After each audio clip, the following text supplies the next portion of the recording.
Salut à toi, je te retrouve dans ce nouveau vlog consacré à mon road trip en Nouvelle-Zélande et je te retrouve directement dans l'île du Nord. Oui, dans mon dernier vlog, je t'avais clairement laissé à Cratchur, du coup qui est dans l'île du Sud de la Nouvelle-Zélande. Je pense qu'il y a une petite mise au point à faire.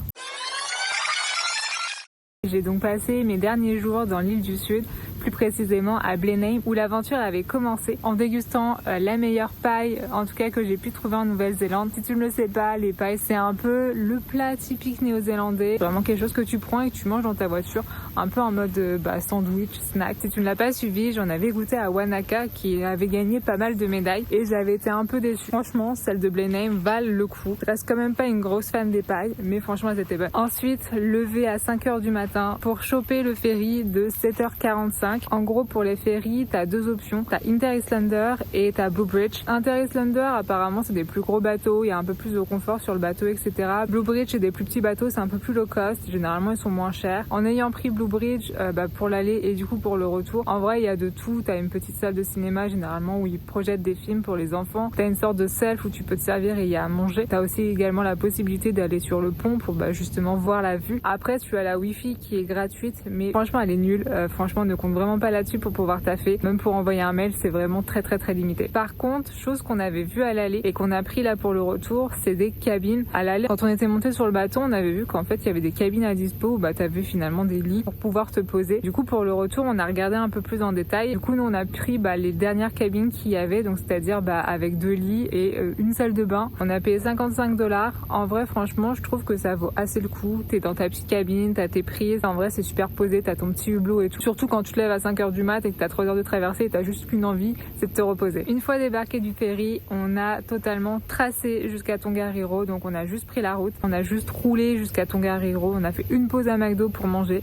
Je pense que j'ai jamais mangé autant McDo qu'en Nouvelle-Zélande. Néanmoins, j'étais super contente de retourner à Tongariro parce que c'était une région que j'avais adoré découvrir dans l'île du Nord. Tout ça nous amène donc à aujourd'hui où je te retrouve entre Tongariro et Hamilton. On est en route pour aller au studio de Hobbiton. Si tu ne le sais pas, Hobbiton, c'est le décor qui a servi à tourner le village des Hobbits dans Le Seigneur des Anneaux. C'est une attraction extrêmement populaire en Nouvelle-Zélande et du coup ça requiert que tu bookes cette activité bien en amont. Chose qu'évidemment on n'avait pas anticipé quand on était dans l'île du Nord. Sachant qu'en fait, tu es obligé de passer par un tour. C'est-à-dire que tu dois réserver un créneau. Tu peux pas juste te présenter, acheter un ticket et te balader dans le village. Non, il faut que tu sélectionnes un tour et que tu te présentes à l'heure que tu as sélectionné. Nous, du coup, on s'est dit qu'on aimerait un peu plus pousser l'expérience. Nous, on a opté pour l'option où tu as un buffet. Donc, c'est-à-dire que tu as le tour dans Hobbiton et après, tu vas manger un peu en mode le repas que tu partages dans la maison des Hobbits. C'est une activité très populaire aussi, beaucoup plus populaire que juste le tour, à savoir que quand on avait regardé pour booker, tout était full au moins 4 mois à l'avance. Donc voilà, t'es prévenu si tu veux le faire, il faut vraiment le réserver en avance. Je sais pas trop à quoi m'attendre, je suis pas une grosse fan de Seigneur des Anneaux, évidemment je les ai tous vus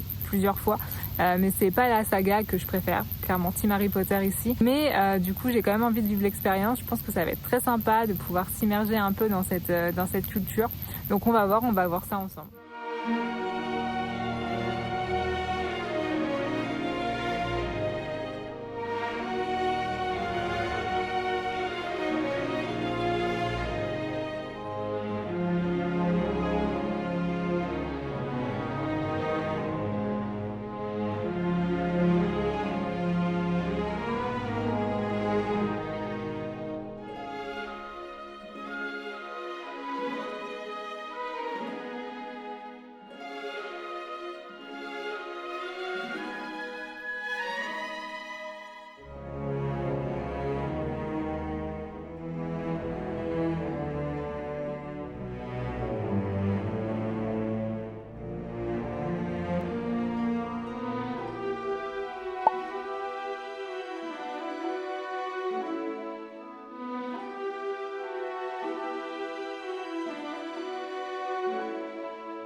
calme.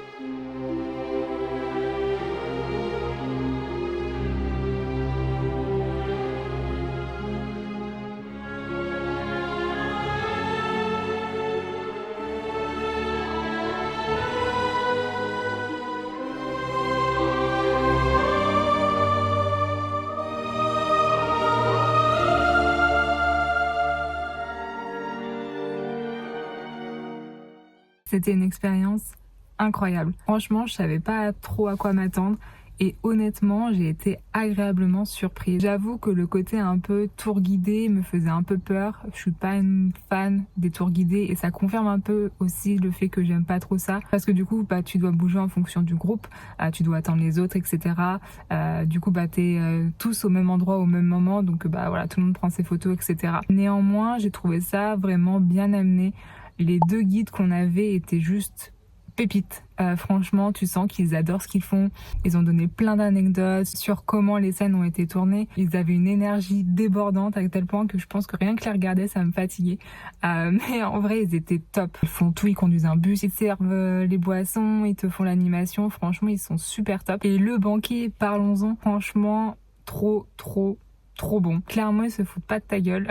Tu payes un certain prix, mais honnêtement, la qualité est là. Et je regrette pas du tout d'avoir pris le banquet parce que finalement, le tour guidé du coup dans Hobbiton est vraiment très sympa. T'as le temps de t'immerger, tu vois les maisons des hobbits. Franchement, c'est vraiment cool. Tu peux même en visiter une et c'est ultra détaillé. Franchement, ils poussent le truc au max. Ils font vraiment en sorte de te mettre dans l'ambiance, etc. Donc c'est super chouette. Mais par contre, je trouve que le banquet, ça rajoute une autre dimension. T'es carrément dans cette grosse salle avec du coup ces grandes tables où tu t'attables avec les personnes du groupe et tu partages ce dîner qui était vraiment très bon. Il y a de tout, il y avait du poulet, il y avait des pommes de terre, il y avait du saumon et les desserts aussi, c'était juste trop bon. T'avais de la pavlova, t'avais une tarte aux amandes, t'avais un crumble. Franchement, c'était incroyablement bon. Ça fait vraiment plaisir de manger un repas aussi bien cuisiné. Franchement, ça faisait longtemps et ça change un peu des pâtes pesto. Puis à la fin, l'avantage aussi, c'est que tu peux te rebalader la nuit dans Hobbiton. Donc ça a totalement un autre visage. T'as ces lumières qui illuminent le village. T'as une autre ambiance, c'est assez mystique vu que c'est dans la nuit. T'es avec tes petites torches. Honnêtement, en termes d'expérience, c'est une vraie belle expérience. En termes de prix, le ticket d'entrée classique juste pour le tour, c'est 120$. Et si tu veux rajouter le banquet, ça fait un total de 230$.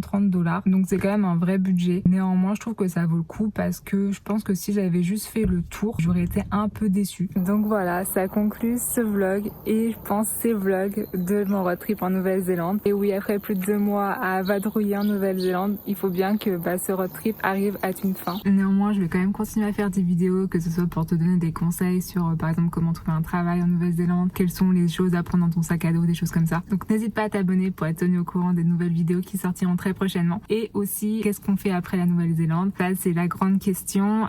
Donc ça, tu verras aussi dans de prochaines vidéos parce que possiblement, tu peux être surpris. Donc voilà, j'espère que tu as apprécié le contenu de cette vidéo. N'hésite pas à t'abonner, liker, commenter. Ça me fera toujours un plaisir de papoter avec toi. Et moi, je te retrouve pour de nouvelles aventures très prochainement, pas en Nouvelle-Zélande. Tu verras ça. Allez, la bise.